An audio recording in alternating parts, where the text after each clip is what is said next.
Hi guys, gandang gabi sa ating lahat. Ito na ang ating hapunan ngayon. Ito yung ating kilawin.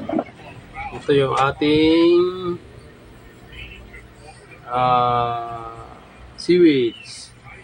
Ito yung ating pinirito. Ito yung ating soup. Ayan. So, pwede na tayo maghapunan. Kasi ito na yung ating ulam. Ayan.